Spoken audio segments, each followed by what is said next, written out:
अस्सलाम वालेकुम dear student, मैं फिर से आपकी खिदमत में हाजिर हूँ। जैसे मैंने मोनोसेक्राइड को डिटेल से फाइनलाइज किया, ओलिगोसेक्राइड को डिटेल से, अब हमारे पास टॉपिक है पॉलीसेक्राइड। आज मैं पॉलीसेक्राइड के कुछ मेन पॉइंट्स आपको समझाऊंगा। अगले लेक्चर में मैं इंशाल्लाह आपको थोड़ा सा और डिटेल देने की कोशिश करूंगा, थोड़े से और आपकी बुक के, आपके कोर्स से हट के कुछ और डिटेल भी इसके ऊपर दूंगा। तो काइंडली चैनल के साथ बने रहिए। अगर पसंद आता है तो कम से कम अपने दो दोस्तों के साथ शेयर इसे लाजमी करें। ठीक, टॉपिक क्या है? पॉलीसेक्राइड्स। जैसे कुछ चीज़ें नाम ही बंदे को बहुत कुछ बता देती है, नाम ही बंदे को बहुत कुछ बता देती है। देखिए, ये जो ग्रीक वर्ड पोली का मतलब क्या है, ग्रीक वर्ड है, इसका मतलब है मैनी। इसका मतलब क्या है? मैनी। अब गौर से सुने, ये जो पॉलीसेक्राइड, कार्बोहाइड्रेट में मोनोसेक्राइड, ओलिगोसेक्राइड, ये आपके पास शुगर कहलाए जाते हैं। ये जो पॉलीसेक्राइड है, चूंकि ये पॉलीमर है, मैंने क्या कहा, चूंकि पॉलीमर की खुसूसियत रखते हैं, लिहाजा इसे हम कहते हैं नॉन शुगर। क्या कहते हैं? Non sugar. तो आप इस पॉलीसेक्राइड को ये भी कह सकते हो कि ये क्या कहलाया जाता है? असल में नॉन शुगर। यही भी मैंने आपको यहाँ पे मेन पॉइंट्स में ये चीज सिखानी है। ठीक, सबसे पहले नंबर पे हम इसे डिफाइन कर चुके हैं ताकि हमारा वक्त बचे, आसानी से हम इसे डिफाइन कर सकते हैं और इसको कर चुके हैं। ठीक, देखिए डिफिनेशन में हमने क्या लिखा है? ऐसा कार्बोहाइड्रेट जिसे आप हाइड्रोलाइसिस के प्रोसेस से, मैंने लफ्ज क्या इस्तेमाल किया? हाइड्रोलाइसिस। हाइड्रोलाइसिस किस चीज की मौजूदगी में होती है? वाटर की मौजूदगी में, एसिडिक मीडियम की मौजूदगी में। ठीक, ऐसा कार्बोहाइड्रेट जो आपको हाइड्रोलाइसिस के बाद 10 से ऊपर मॉलिक्यूल मोनोसेक्राइड के दे। ठीक, तो आप कह सकते हो carbohydrate which give more than 10 molecules of monosaccharide upon hydrolysis. Upon hydrolysis. ठीक, अपॉन हाइड्रोलाइसिस। ठीक, जो आपको क्या दे? हाइड्रोलाइसिस के बाद 10 मॉलिक्यूल से ज्यादा मोनोसेक्राइड की यूनिट्स दे, 10 मॉलिक्यूल से ज्यादा मोनोसेक्राइड की यूनिट्स दे। ठीक, अब आते हैं मेन पॉइंट्स की तरफ। इसके मेन पॉइंट्स, नंबर 1, पहला पॉइंट, सबसे पहली बात कि पॉलीसेक्राइड को हम क्या कहते हैं? They are complex carbohydrate. ये बहुत पेचीदा कार्बोहाइड्रेट है, पहली बात। दूसरी बात, दूसरा main point, the most important polysaccharides are sucrose, starch, glycogen, cellulose. सबसे ज्यादा इंपॉर्टेंट जो पॉलीसेक्राइड से बहुत बड़ी क्लास का नाम है, उसमें हम ज्यादा तौर पे डिस्कस 3 तरह के कंपाउंड्स को ज्यादातर पे डिस्कस किया जाता है। ठीक, स्टार्च को डिस्कस करते हैं, ग्लाइकोजिन को डिस्कस करते हैं, सेलुलोज को डिस्कस करते हैं। ठीक, और इनके लिए जो जनरल फार्मूला इस्तेमाल होता है, इनके लिए जो जनरल फार्मूला इस्तेमाल, देखिए जनरल फार्मूला मैं यहाँ पे लिख चुका हूँ ताकि हमारा वक्त बचे। ठीक, नंबर 3, तीसरा point, the general formula of starch, glycogen, cellulose is, general formula starch, देखिए मॉलिक्यूलर फार्मूला नहीं है, जनरल फार्मूला है, जनरल फार्मूला। इस जनरल फार्मूला में देखिए C6 carbon 6, hydrogen 10, oxygen 5, bracket में बंद करके N लिखा है, होल N इसे कहा जाता है। ठीक, तो जनरल फार्मूले में एक चीज याद रखें, मैं यहां पे लिखता हूं, जनरल फार्मूले में एक चीज याद रखें, जब कभी किसी भी मॉलिक्यूल का general formula, molecular formula possible ना हो, तो जनरल फार्मूला में 2 चीजें होती है, एक होता है मोनोमर, दूसरा होता है एन। मैंने क्या लफ्ज इस्तेमाल किया? एन। ठीक, मोनोमर का मतलब है जो छोटे छोटे यूनिट अपने आप को रिपीट करता है। फर्ज करें ये मेरे पास मार्कर है, एक यूनिट है, ये दूसरा मार्कर है, ये तीसरा है। अब अगर मैं ऐसे करूं, इस मार्कर को इसके साथ ज्वाइन करूं, इसको इसके साथ ज्वाइन करूं, इसको इसके साथ ज्वाइन करूं और एक लंबा चेन बना दो, लंबा चेन। ठीक, अब उस लंबे चेन के अंदर मुझे एग्जैक्टली पता नहीं चल रहा कि मैंने कितने मार्कर एडजस्ट किए हैं, तो एक मार्कर को मैं क्या कहूंगा? मोनोमर। मोनोमर रिपीटिंग यूनिट से, छोटे रिपीटिंग यूनिट से, जो अपने आप को बार बार चेन के अंदर रिपीट करते जाएंगे, जो अपने आप को बार बार चेन के अंदर रिपीट करते जाएंगे। तो मोनोमर को हम अक्सर ब्रैकेट में लिखते हैं और उसके साथ एन लिखते हैं। अब आपको सर ये एन क्या है? एन क्या है? ये जो एन है, इसे केमिस्ट्री में कहा जाता है degree of polymerization. Degree of what? Polymerization. अब अगर सर ये क्या वाला है? जनरल फार्मूले में जब मोनोमर के नीचे एन लिखते हैं, इसका मतलब है डिग्री ऑफ पॉलीमराइजेशन। अब आपको डिग्री ऑफ पॉलीमराइजेशन का मतलब है 1000 एटम, एक अंदाजे के मुताबिक 1000 एटम के साथ ज़ब्त किया जाता है। ये जो एन है ये असल में किसको शो कर रहा है? 1000 एटम्स को शो कर रहा है, 1000 एटम्स को शो कर रहा है। मेरी बात यहां तक आपको समझ आ रही है?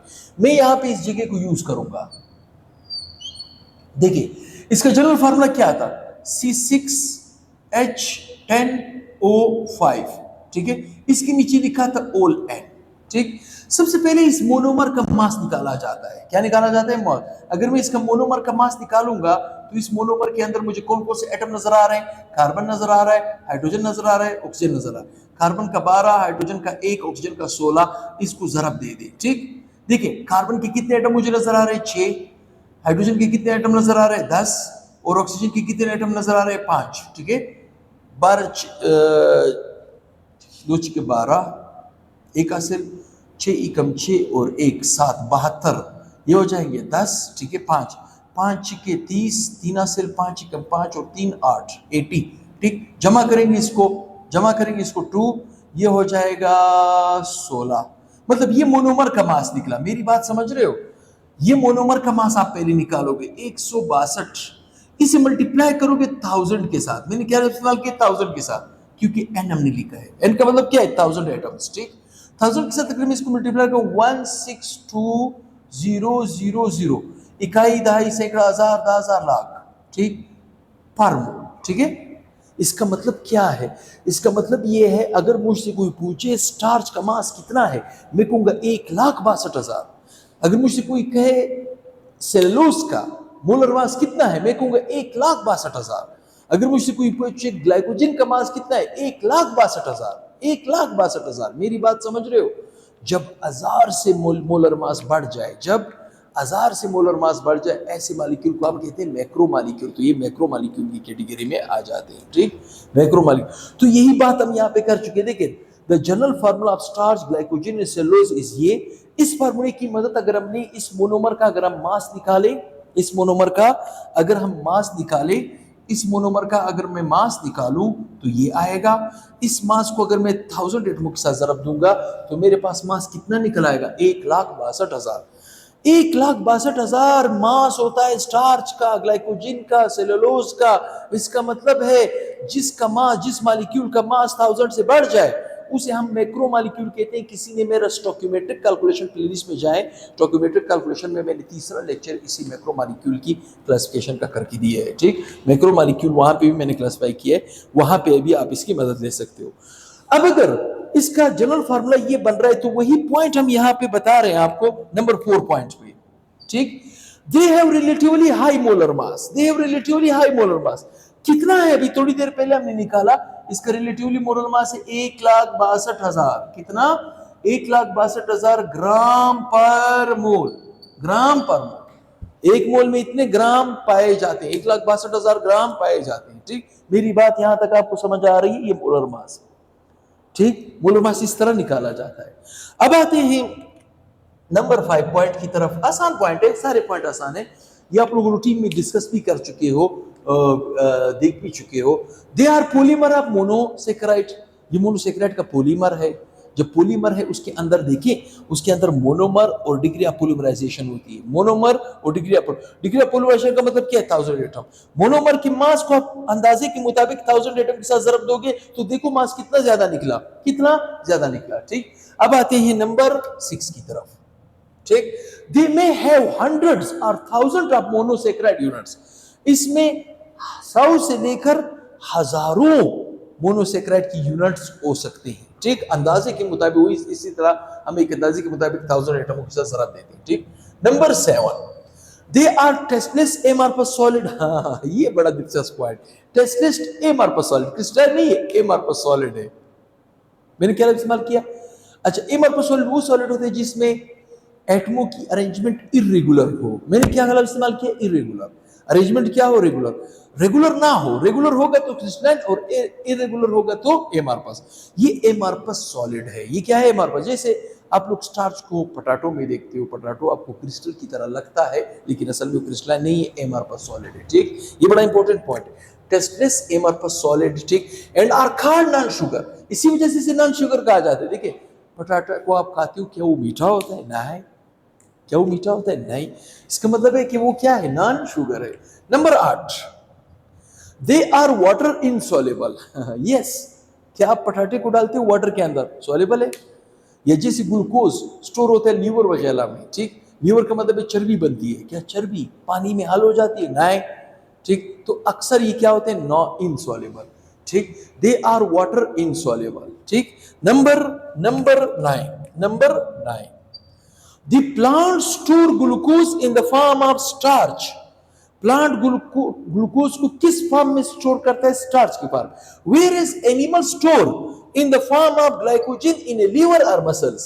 हमारे जो मसल्स है, हमारा जो लीवर है, उसके अंदर ग्लूकोज, वो ग्लूकोज जो हमारी बॉडी उसे इस्तेमाल नहीं करती, जो इजाफी तौर पे बच जाते हैं जब बंदा मोटा, लाइक मी, मैं भी मोटा होता जा रहा हूँ, ठीक। इसका मतलब है मुझे भी पहाड़ों के ऊपर भागना चाहिए, मुझे भी अच्छी तरह कर। असल में मैं अभी भी आपके सामने कुछ जवान नज़र आ रहा हूँ। उसकी वजह ये है कि मैं वॉक बहुत ज़्यादा करता हूँ और रोज़ मैं वॉक करता हूँ, इसीलिए तो मैं आपके सामने हूँ, वरना मैं कब का एक्सपायर हो चुका होता है, ठीक। तो कहने का मतलब क्या है कि आप जो ग्लूकोज वगैरह इस्तेमाल करते हो दिन को, आप उसको यूटिलाइज करके उससे एनर्जी हासिल करनी चाहिए। अगर वो एनर्जी हासिल नहीं होती तो वो क्या है? लीवर और किस में स्टोर हो जाता है? मसल्स में, और इसकी वजह से बंदे का मोटापा शुरू हो जाता है, ठीक। तो चर्बी वाटर इंसॉल्युबल है, ठीक। आलू वाटर इंसॉल्युबल है, अगर सॉल्युबल होता तो हम सालन के अंदर डालते वो एकदम गायब हो जाता, गायब नहीं होता। आलू उसी तरह होता है, हालांकि बॉयल करते हो तब भी उसी तरह होता है, ठीक। अब स्टार्च को हम आगे लेक्चर में तोड़ेंगे, एमाइलोज, एमाइलोपेक्टिन के नाम से, ठीक, उसको भी थोड़ा समझेंगे। मतलब थोड़ा सा पॉलीसेकेराइड को मैं मजीद आपके कोर्स से हट के थोड़ा सा एक्सप्लेन करने की कोशिश करूंगा नेक्स्ट लेक्चर में इंशाल्लाह। तो किसी ने स्क्रीनशॉट लेना हो तो वो ले चुका होगा। इसका मतलब है पॉलीसेकेराइड क्या है? Non sugar. और क्या है? टेस्टलेस एमरपस सॉलिड है। और इसका मॉलिक्यूलर फार्मूला नहीं होता, इसका क्या होता है? General formula. और जनरल फार्मूला का मास अगर निकालोगे तो 1,62,000 ग्राम पर मोल से ज्यादा आएगा। 1,62,000, अगर 10,000 से ऊपर मास आया हो ऐसे मॉलिक्यूल को हम कहते हैं मैक्रो मॉलिक्यूल, इसीलिए ये क्या कहला जाते हैं? पॉलीमर। क्या कहला जाते हैं? पॉलीमर। किसी ने स्क्रीनशॉट लेना हो तो वो ले चुका होगा। तो दुआ में याद रखिए, अगर चैनल को पसंद आता है और आप इस चैनल से फ़ायदा ले रहे हो तो कम अज़ कम आपका फ़र्ज़ बनता है कि कम अज़ कम एटलीस्ट 2 स्टूडेंट के साथ इसे शेयर करो, ताकि चैनल भी ग्रो कर जाए और चैनल की भी मदद करें। चैनल आपकी बहुत मदद कर रहा है, तो उसे सब्सक्राइब भी करें, लाइक का बटन दबाएं और अच्छे अच्छे कमेंट्स भी दिया करें, इसे दोस्तों के साथ शेयर भी करें। तो बहुत ही जल्द इंशाल्लाह इसी पॉलीसेकेराइड को मैं मज़ीद थोड़ा एक्सप्लेन करने वाला हूँ स्ट्रक्चर की बुनियाद पे भी। तो बहुत ही जल्द नेक्स्ट वीडियो के साथ हाजिर होऊंगा। दुआ में याद रखिए। अल्लाह हाफ़िज़।